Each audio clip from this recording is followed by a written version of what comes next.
حضرت سیدنا زکریا be be مریم کے دروازے کو باہر سے لاک کرتے ہوتے تھے جب جاتے تھے، حکم بھی یہی تھا۔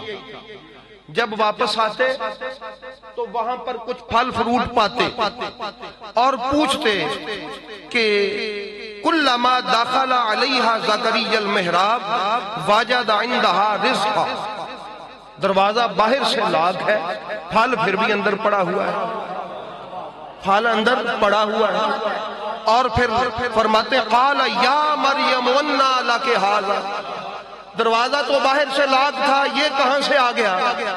اب وہ پاک بی بی آگے سے کہتی ہیں کہ شان دیکھو اس پاک بی بی کی جو صرف ایک نبی کی ماں ہے، جو صرف ایک نبی کی، وہ کہتی ہے کہ یہ جو پھل آپ پوچھ رہے ہیں نا، قالت ہوا من عند اللہ، اے حضرت زکریا جی اللہ نے بھیجا ہے میرے پاس، دروازہ بند تھا، کس نے بھیجا ہے؟ اللہ نے بھیجا ہے، وہ ایک نبی کی ماں ہے، نبیہ نہیں ہے، نبی کی ماں ہے، اس کا دروازہ بند بھی ہو تو پھل اندر آ جاتا ہے، اور کون بھیجتا ہے؟ اب کوئی ایسی بھی اور بی بی ہے کہ جس کا دروازہ بند ہو تو پھل بھی آ جائے، کھانا بھی آ جائے؟ وہ علی کی زوجہ ہے، وہ حسنین کی ماں ہے، وہ نبی کی لخت جگر ہے، لخت جگر مصطفیٰ ہے۔ احباب گرامی، کائنات والوں کو اللہ تعالیٰ نے دکھایا کہ لوگوں جو صرف ایک نبی کی ماں ہونے کی نسبت رکھتی ہے، اس کی شان پڑھو اور اس بی بی کی شان دیکھو جو صرف نبی کی، ایک نبی کی بیٹی ہی نہیں ہے بلکہ ولیوں کے امام کی زوجہ ہے، فقیروں کے تاجدار کی بی بی ہے، اور اماموں کی ماں ہے، حسنین کریمین کی والدہ ماجدہ ہے۔ شان پڑھو بی بی مریم کی، سمجھو سیدہ فاطمہ کو، یہ قرآن اس لیے۔ اور پھر اس میں ایک اور اصول بتایا، آئے ہائے ابھی بھئی پڑھتے تو ہم رہتے ہیں۔ احباب گرامی، کیا بات دل میں آئی ہے، حضرت سیدنا زکریا نے ساری زندگی اولاد کے لیے دعا نہیں مانگی تھی، جب بی بی مریم کا یہ رتبہ دیکھا تو اس رتبے کو وسیلہ بنا کے اپنے لیے اولاد کی دعا مانگی، اور ہنالک دعا زکریا ربہ قال رب ہب لی من لدنک ذریۃ طیبۃ انک سمیع الدعاء، وہاں دعا مانگی یا اللہ مجھے نیک اولاد عطا فرما۔ اللہ نے فرمایا اوے کائنات والو، قرآن پڑھو اور یقین کر جاؤ، جو اس دور کی بطول تھی اس کے مقام عبادت پر میں دعا قبول کر لیتا ہوں، اور جو یہ بھی پاک بطول ہیں اگر کسی کی کہیں قبول نہ ہو وہ آئے سیدہ زہرا کی چوکھٹ پہ اور وہاں پہ کھڑے ہو کے مانگے دعا، میں اس کی دعا کو قبول کروں۔ یہ اصول ہے واللہ، قرآن کی یہ شان ہے کہ قرآن ماضی کی بات بتاتا ہے اور وہی بات مستقبل کا قانون بھی ہوتا ہے، اور وہی بات مستقبل کا قانون بھی ہوتا ہے۔ ماضی کی بات یہ ہے کہ اولاد نہیں تھی، ماضی کی بات یہ ہے کہ اللہ کے اس برگزیدہ بندے حضرت زکریا نے بی بی مریم کی شان دیکھی تو ان کے مقام پر آ کر اللہ سے دعا کی، اللہ فرماتا ہے میں نے قبول کی۔ فنادته الملائکۃ وہو قائم یصلی فی المحراب ان اللہ یبشرک بیحییٰ، قبول ہو گئی تیری دعا، کیا ہو گئی؟ قبول ہو گئی۔ یہ ماضی کی بات ہے، مستقبل کا قانون قرآن کی اس آیت سے یہ سمجھ آتا ہے کہ جس کی کہیں قبول نہ ہوتی ہو وہ اس بطول کے دروازے پہ دعا مانگتا تھا، آج کا امتی اس پاک بطول کے دروازے پہ مانگے، نہ وہاں رد تھی نہ یہاں رد، نہ وہاں رد تھی نہ یہاں رد۔ اس لیے احباب گرامی، اگر کوئی صدقے دل سے مانگے تو رب کرم فرما دے۔ صدقے دل سے مانگے تو رب کیا کرتا ہے؟ کرم فرما دیتا ہے۔ تو احباب گرامی، کوئی کیا جانے ان کی عظمتوں کو، جن کے عظمتوں کے گیت جو ہے وہ قرآن گا رہا، جن کی عظمتوں کے ترانے قرآن سنا رہا۔ اور یہ ہے بھی ایسے ہی کہ سوائے قرآن کے ان کی عظمت کو کوئی سمجھ سکتا بھی نہیں۔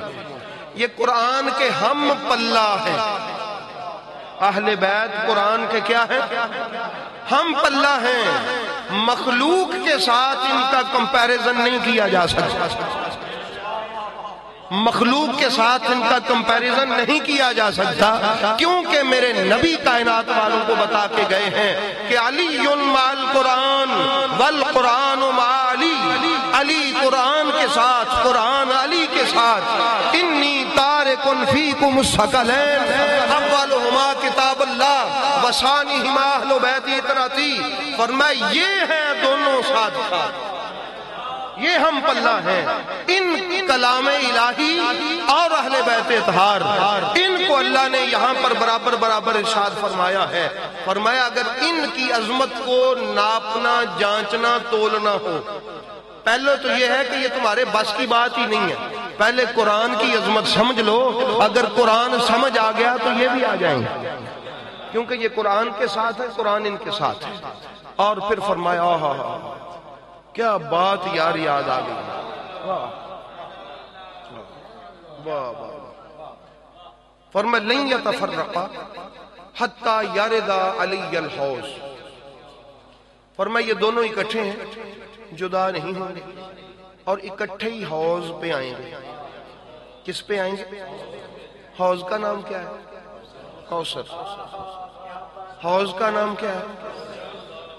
پتہ چلا یہ جو حوض ہے نا، یہ کوثر کو کہتے ہیں۔ کس کو؟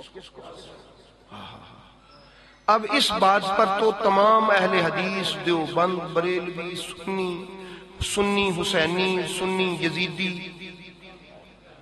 سب ہی متفق ہیں، سمجھ آ گئی؟